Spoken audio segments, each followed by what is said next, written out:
Broker बोले खास पेशकश हमारी, जिसमें कि हम जिस बाजार में जितने भी अंतर्राष्ट्रीय घरेलू जितने ब्रोकरेज हाउसेस हैं उनकी रिपोर्ट्स को खंगालते हैं, पढ़ते हैं और उसके बाद से उनमें से कुछ ऐसे शेयरों को छांटने की कोशिश करते हैं जहां पर आपका रुझान है, जहां पर आपकी पोजीशन हो सकती है और वहां पे क्या स्ट्रेटजी हो सकती है, उसका एनालिसिस करते हैं और आपको बताते हैं। और इस काम को डेली करना पड़ता है हर्ष को, और हर्ष पूरे रिपोर्ट्स को खंगालने के बाद कुछ शेयरों पे बातचीत करते हैं।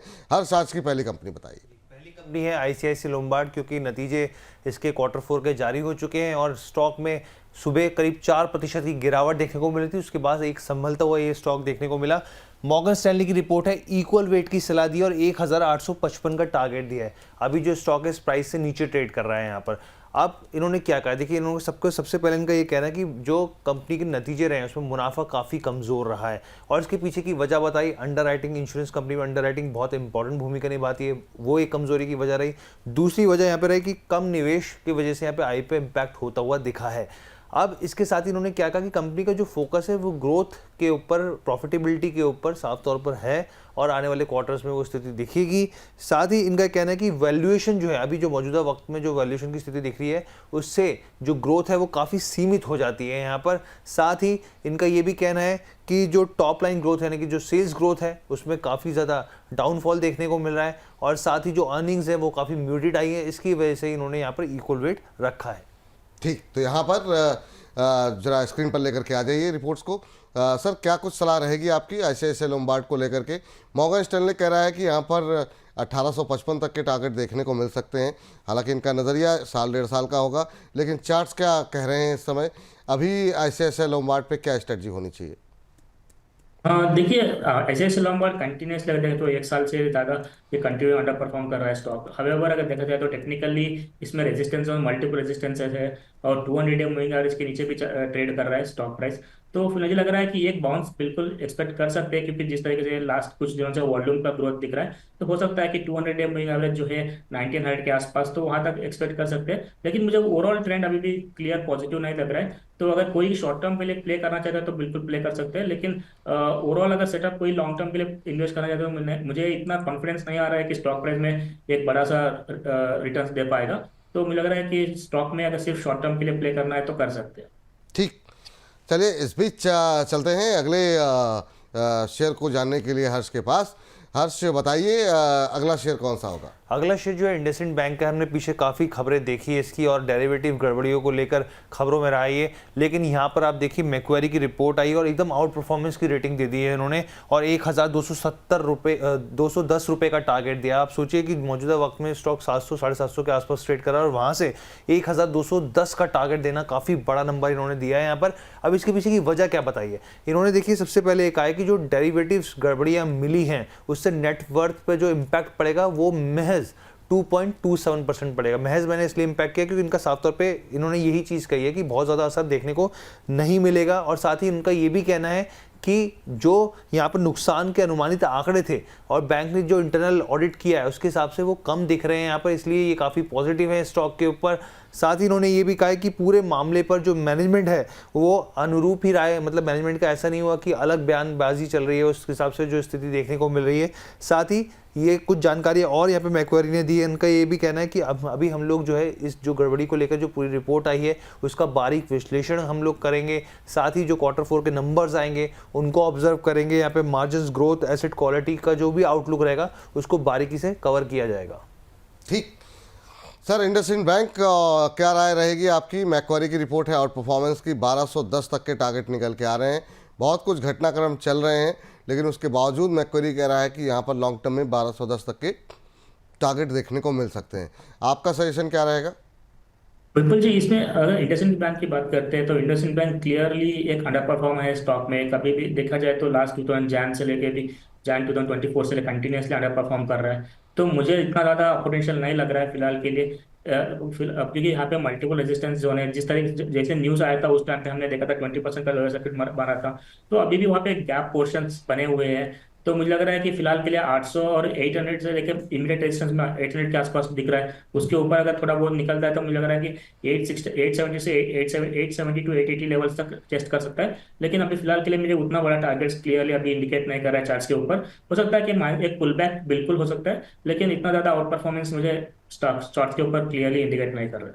ठीक सर, चलिए तो ये बात निकल करके आती हुई यहाँ पर अगली कंपनी के लिए चलते हैं अब हर्ष के पास। हर्ष बताइए तीसरी कंपनी कौन सी है? जी, अगली कंपनी रिलायंस है। रिलायंस की हम लोग बात कर लेते हैं यहाँ पर। और रिलायंस की अगर हम लोग देखें तो HSBC की रिपोर्ट आई है, खरीदारी की सलाह दी और 1590 के टारगेट दिए, करीब करीब 1600 रुपये के टारगेट इन लोगों ने यहाँ पर दिए हैं। क्यों दिए हैं? तो देखिए, इनका सबसे पहले कह रहे हैं जो मौजूदा वैल्यूएशन है काफ़ी ज़्यादा अट्रैक्टिव लग रहे हैं, ये भाव जो है आप खरीदारी कर सकते हैं, इन्होंने ये चीज़ बताई। साथ में इन्होंने कहा कि इस साल रिलायंस में काफ़ी संभावनाएँ दिख रही हैं। किस तरीके की संभावनाएं दिख रही है? सबसे पहले तो रिटेल सेक्टर की बात करें तो वहां पर रिटेल जो सेक्टर है उसमें टर्न अराउंड स्टोरी देखने को मिल सकती है। हम सब जानते हैं ईशा अंबानी नेतृत्व कर रही हैं इसका और काफ़ी ज़्यादा एग्रेसिव इन्वेस्टमेंट देखने को मिली, लेकिन अब यहाँ पे जो स्टोरी है वो टर्न अराउंड हो सकती है, इस रिपोर्ट में कहा गया है। इसके साथ ही न्यू एनर्जी बिजनेस जो है उसमें एक्सपेंशन हो रहा है, तेज़ी से वो आगे बढ़ रहा है। साथ ही इनका ये भी कहना है कि टैरिफ हाइक जब कंपनी आने वाले दिनों में करेगी, जो टैरिफ हाइक, उससे जो है रेवेन्यू ग्रोथ जो है 4% तक बढ़ सकती है। ऑयल टू केमिकल बिजनेस में पिछले कुछ समय से जो दबाव देखने को मिल रहा था वो भी कम होता हुआ दिख सकता है, और इसलिए इनको ये तमाम जो फैक्टर्स हैं वो लग रहा है। और पीछे से जो जिस तरीके से स्टॉक में गिरावट देखने को मिली, तो ये तमाम फैक्टर्स के हिसाब से इनको लग रहा है कि स्टॉक इस लेवल के टारगेट्स तक पहुंच सकता है। चलिए 1590 रिलायंस के लिए लक्ष्य यहाँ पर निकल के आ रहा है। रिलायंस सर अपने क्षेत्र की दिग्गज कंपनी, बाजार का एक तरीके से बड़ा दिग्गज शेयर, काफ़ी दिनों से सुस्त चल रहा है थोड़ा सा, क्या सलाह रहेगी अब करंट लेवल पे? HSBC तो बुलिश है, 1590 के टारगेट निकल के आ रहे हैं, आपको चार्ट्स क्या कह रहे हैं?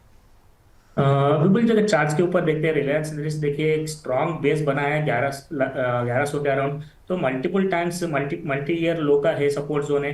अगर इसने 2022 में भी वही चीज लो बनाया था और 23 में और 23 और 23 अक्टूबर में भी, तो मल्टीपल टाइम्स एक स्ट्रॉन्ग सपोर्ट बेस बनाया है जहां पे 1100 के अराउंड है। तो फिलहाल रिसेंटली एक प्रीवियस वीक में भी ऑलमोस्ट प्राइसेस वहां तक गिर चुके थे, तो वहां से बाउंस बैक देखने मिल रहा है। मुझे लग रहा है कि 1100 का स्ट्रॉन्ग बेस बना हुआ है रिलायंस में। मुझे लग रहा है कि यहाँ पे बिल्कुल खरीदने की चांसेस है, क्योंकि और रिस्क रिवॉर्ड बहुत फेवरेबल हो सकता है करंट लेवल से बाइंग करने के लिए। और ऊपर बिल्कुल हम लोग एक्सपेक्ट कर सकते हैं कि 1400 से इमीडिएट बेस में 1300 से 1400 के लेवल्स ऊपर के, और हम लोग एक्सपेक्ट कर सकते हैं 1400 के ऊपर निकलता है तो स्टॉक प्राइस जो है HSBC का टारगेट है जो ऑलमोस्ट ऑल टाइम हाई के आसपास था, तो वो भी लेवल एक्सपेक्ट कर सकते हैं। क्योंकि रिलायंस का अगर सेटअप देखते हैं तो बिल्कुल RSI और MACD की बात करते हैं तो वो भी एकदम ओवरसोल्ड है, तो वहां से बिल्कुल सपोर्ट जोन दिख रहा है। तो मैं पॉजिटिव हूँ रिलायंस इंडस्ट्रीज में बाय करने की राय। रिलायंस इंडस्ट्री में पॉजिटिव हैं यहाँ पर। चलिए अब आखिरी कंपनी समझते हैं हर्ष से, लेकिन उससे पहले मोहम्मद आरिफ साहब कह रहे हैं, good morning Vipul sir, Mubarak, congratulation for 1 lakh subscriber. आप और आपका यूट्यूब चैनल खूब खूब तरक्की करे।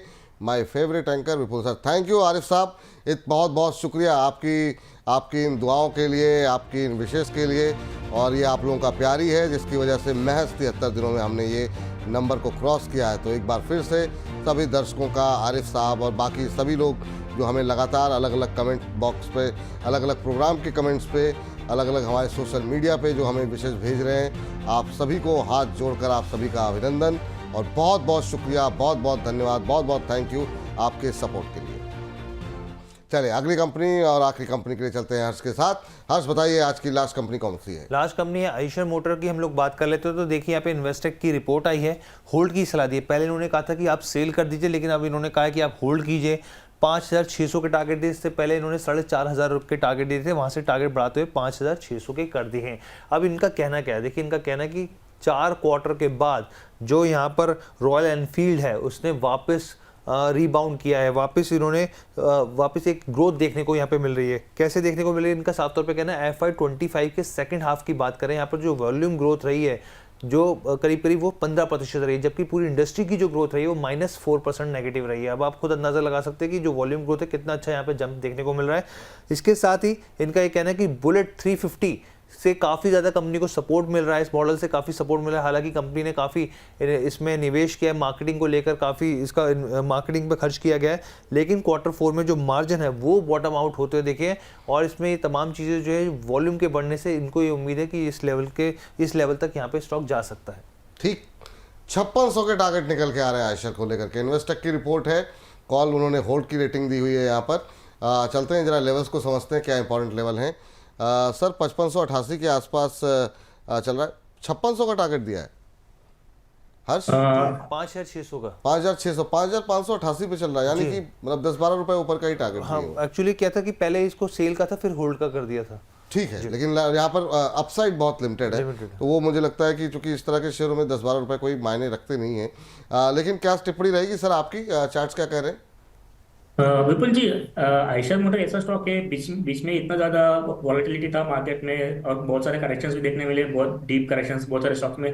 लेकिन ये ऐसा स्टॉक है जहाँ पे ज्यादा डीप करेक्शंस देखने नहीं मिले, बिल्कुल एक स्टडी बेस में चल रहा था। अगर देखा है तो ऑलमोस्ट अभी ऑल टाइम हाई के आसपास ही चल रहा है, क्योंकि ऑल टाइम हाई ये भी ऑलमोस्ट पास ही चल रहा है। तो मुझे लग रहा है कि इसमें बिल्कुल स्टडी ग्रोथ है, और मुझे लग रहा है कि प्राइस एक्शन भी अगर देखा है तो स्टडी अपसाइड ट्रेंड पकड़ के रखा है। तो हो सकता है कि ग्रेजुअली मूव करेगा स्टॉक प्राइस ऊपर की ओर, और किसी के पास होल्ड है तो बिल्कुल होल्ड करना चाहिए। मुझे लग रहा है कि ऊपर की ओर एटलीस्ट 6000 लेवल से एक्सपेक्ट कर सकते हैं कुछ टाइम, 3 to 4 मंथ्स के टाइम पीरियड के बाद। और जिस तरीके से होल्ड बना रखा था स्टॉक पे वॉलेटिलिटी के टाइम पे और गिरावट के टाइम पे, मुझे लग रहा है कि अगर थोड़ा भी पॉजिटिव ट्रेंड बना रहता है निफ्टी में, ये स्टॉक आउट परफॉर्म कर सकता है बिल्कुल आगे भी। तो मुझे लग रहा है कि मेरा भी इसमें बाई होल्ड का ही स्ट्रेटेजी रहेगा। और अगर फ्रेश बाइंग करना है तो थोड़ा माइनर डिप्स के लिए वेट करें, तो जहाँ पे 50-100 के अराउंड मिलता है तो बेटर लेवल रहेगा फिर से फ्रेश अकोमोडेशन के लिए। ठीक सर, चलिए हर्ष बहुत बहुत शुक्रिया, बहुत बहुत थैंक यू आपका ये तमाम रिपोर्ट्स को खंगालने के लिए और हमारे दर्शकों के लिए लेकर के आने के लिए बहुत बहुत शुक्रिया। तो इसी के साथ हमारे इस खास सेगमेंट में इतना ही।